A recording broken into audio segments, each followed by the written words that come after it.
என் மேலே இருக்க பலியை முதல்ல தீர்த்துருவோம். எல்லாரும் டெரரிஸ்ட் அப்படின்னு சொல்லிட்டாங்க. பயமாக இருக்குது, என்னன்னு தெரில. ஐ திங்க் எனக்கு சினிமா தவிர வேறு எதுவுமே தெரியாது. கிட்டத்தட்ட 1992 நான் வந்து ஒரு அசிஸ்டன்ட் டைரக்டராக, ஒரு எடிட்டிங் அசிஸ்டண்ட்டாக இந்த சினிமாக்குள்ள நுழைஞ்சேன். இன்றைக்கி என்னோடய வாழ்க்கை, கனவு, ட்ரீம் எல்லாமே சினிமா தான். இதுக்குள்ளே வந்து நல்ல பணம் பண்ணுறது, நல்ல ஃப்ளாட் வாங்கி போகிறதுன்னு எனக்கு நிஜமாவே தெரில. இந்திய உலகத்தில் இல்லை, உலக சினிமா வரலாறுல சினிமாவை தன்னுடைய வாழ்க்கையாக நினச்ச பல மேதைகள் வாழ்ந்த மண் இது. ஆக்சுவலாக சத்யஜித்ரல்னு எடுத்துக்கிட்டா சரி, காந்தி படம் எடுத்த எல்லாருமே தங்களுடைய தொழிலை, வாழ்க்கையை, குடும்பத்தை, மனைவியை எல்லாத்தையும் விட்டுட்டு சினிமா மட்டுமே தன்னுடைய சுவாசமாக வாழ்ந்த மாபெரும் மேதைகள் வாழ்ந்துருக்கிறாங்க. ஏதாவது ஒரு ஓரமாக அதனுடைய ஒரு புள்ளியை தொற்ற முடியுமாங்கிற ஏதோ சினிமாக்குள்ள ஒரு வேலை தேடி வந்துட்டோம். இங்கே இது வந்து ஒரு ஆர்ட் ஃபார்ம், இது வந்து வியாபாரம் இல்லை, இது வந்து காரில் போகிற விஷயம் இல்லை, பெரிய பெரிய பணம் சம்பாதிக்கிறது இல்லை, செல்ஃப் சாட்டிஸ்ஃபேக்ஷன், கலையை சுவாசமாக ஸ்மெல் பண்ணுறது. நாசரில் சொன்னப்போ ஐ என்ஜாய்டுன்ற அந்த மொமெண்ட்டு தான் சினிமான்னு நான் நினைக்கிறேன். நிஜமாவே ஒரு நல்ல சாங் கேட்குறப்ப, நல்ல படம் பார்க்குறப்ப மனசு அப்படியே ஏதோ ஒரு ஆறாக உருகிற மாதிரி, அந்த மாதிரியான ஒரு விஷயந்தான். இந்த மாபெரும் கலைஞர்கள் இடத்துல தெரியாமல் கால வச்சுட்டோம். அந்த மாதிரி ஒரு முயற்சி பண்ணணும் அப்படின்னு நான் வேலை பார்த்த ஒவ்வொருத்தரும் பெரிய மாஸ்டர்ஸ். நான் சங்கர் சார்ட்ட வேலை பார்த்தாலும் சரி, எல்லாருமே ரஹ்மான் சார் அப்படியே ஒவ்வொரு இன்ச் பை இன்ச் செதுக்குவாங்க. ஒரு சின்ன கோபுரத்தை பார்த்தா அதில் இருக்க ஒவ்வொரு சிலைகளும் அவ்வளோ பெர்ஃபெக்டாக செதுக்கப்பட்டிருக்கும். அப்படி ஒரு கலையே தன்னுடைய வாழ்க்கையாக வளர்ந்த ஒரு 2000 வருஷ தலைமுறையில் நம்ம வந்து அடுத்த தலைமுறையாக வந்திருக்கிறோம். ஒரு நல்ல சினிமாவில் ஒரு ஃப்ரேம் கூட மிஸ் ஆகாமல் அழகாக செதுக்கணுங்கிறது தான் இதுக்கு பின்னாடி இருக்கிற வேட்கை, தாகம். நான் ஒன்றும் பெரிய மாஸ்டர் இல்லை, கண்டிப்பாக நான் ரொம்ப சாதாரண ஆள் தான். ஆனாலும் ட்ரை பண்ணணும் அப்படிங்கிறது தான் நான் விரும்புகிறேன்.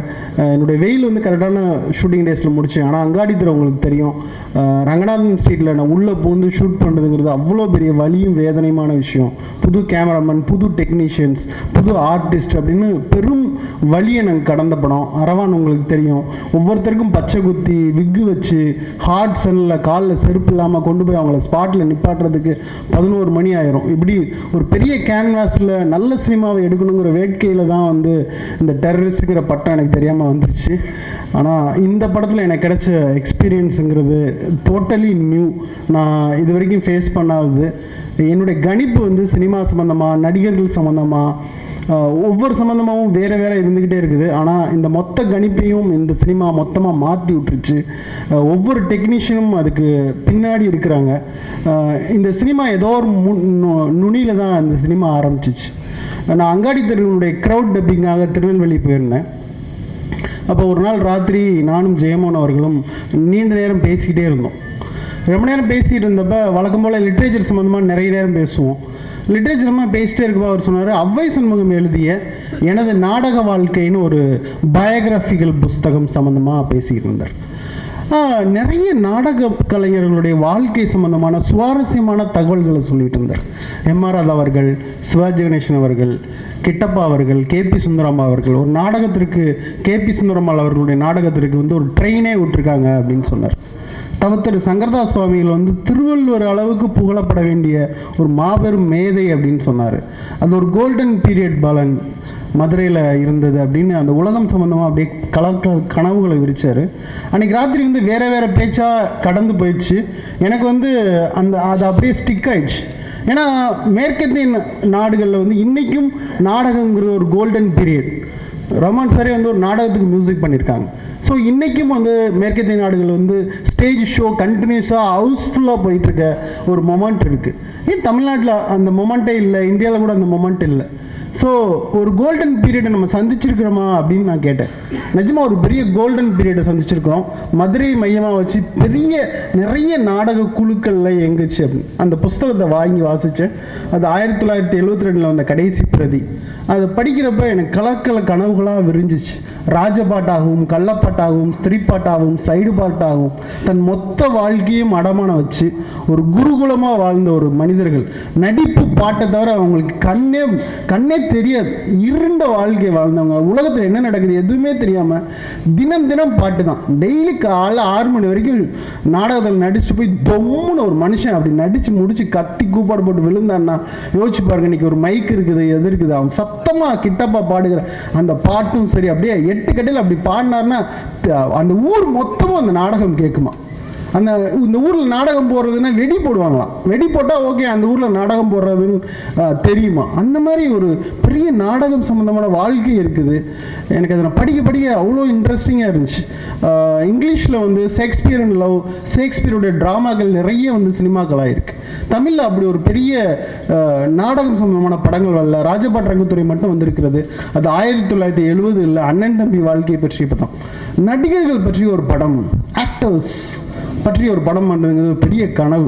ஏன்னா ஒரு பெர்ஃபார்மன்ஸாக ஸ்டேஜ் அப்படி நடித்தா அப்படியே தீப்பொறி பறக்கணும்னு நான் விரும்புவேன். ஒரு நல்ல நடிப்பை யார் நடிச்சிருந்தாலும் அப்படியே இமை கொட்டாமல் பார்க்குற உலகம் இருக்கிறது, நானும் இருக்கிறேன். அப்படி ஒரு நடிப்பு சம்மந்தமான ஒரு கதையை எழுதணும்னு ஆசைப்பட்டேன். அப்போ நான் எழுதின கதை தான் காவிய தலைவன். அவ்வளோ இன்ட்ரெஸ்டிங்காக இருந்துச்சு. ஒவ்வொரு ஃப்ரேம், ஒவ்வொரு டைலாக், ஒவ்வொரு சீன் எழுதுறப்பையும் அவ்வளோ சுவாரஸ்யமாக இருந்துச்சு. அது வந்து நான் வந்து அங்காடி தெருக்கு அப்புறமே பண்ணியிருக்க வேண்டிய படம். நிறைய பட்ஜெட் ஆகும் இந்த படத்துக்கு ஒன்று. அப்புறம் நல்ல மேஜிக்கலான ஒரு மியூசிஷியன் வேணும் அப்படின்னு தோணுச்சு. ஸோ இப்போதைக்கு இதை தொட வேணான்னு சொல்லிட்டு அரவானுக்கு அப்புறம் மறுபடியும் வந்து விதவிதமான படம் பண்ணலாமா அப்படின்னு நினச்சிட்டு இருந்தப்போ காவிதல் திரும்பி தொந்தரவு பண்ணிக்கிட்டே இருந்தேன். ராத்திரிலாம் ராஜபாட்டு வசனம் பேசுறது, சோரத்தனமாய் காவலை மீறி அப்படின்னு அந்த பாட்டு இப்படின்னு தொந்தரவு பண்ணிக்கிட்டே இருந்துச்சு. 2 வருஷத்துக்கு ஒருக்க தான் படம் பண்ணுறோம், அரிதாக படம் பண்ணுறோம். ஒரு மேஜிக்கலான ஒரு மொமெண்ட்டை ஸ்க்ரீனில் ப்ரெசென்ட் பண்ணணும், ஆடியன்ஸுக்கு புதுசாக வர்ற ஸ்டேஜுக்கு வந்து புது விஷுவல்ஸை கொடுக்கணும் அப்படிங்கிற ஒரு வேட்கையில் வந்து சரி இந்த படத்தை எடுத்துருவோம் அப்படின்னு முடிவு பண்ணேன். அப்போ என்னோட நண்பர் சுந்தரராஜன் இந்த படத்துக்கு அசோசியேட் ப்ரொடியூசர், அவர்கிட்ட சொன்னேன், ஒரு கிட்டப்பாவோட ஒரு ஸ்டில் இருக்குது காந்திக்குள்ளா போட்டு, அந்த ஸ்டில்லையும் சித்தார்த் சாரையும் பார்க்குறப்ப ரொம்ப ரிசமிலன்ஸாக இருக்கும். அவர் ரங்கதே பசந்தின்னு ஒரு படத்தில் வந்து அப்படியே பகத்சிங் அப்படியே கண்ணு முன்னாடி கொண்டு வந்து நிப்பாட்டி இருந்தார். அவர் சந்திச்சு இந்த கதையை சொன்னால் எப்படி இருக்கும் அப்படின்னு தோணுச்சு. யூஸ்வலாக அவர் கதை கேட்க மாட்டார், இங்கிலீஷில் ஸ்கிரிப்ட் கேட்பார், தமிழில் எந்த டைரக்டரையும் சந்திக்கிறது இல்லை, இப்படின்னு பல்வேறு புரளிகள்லாம் அப்படி இருந்துச்சு.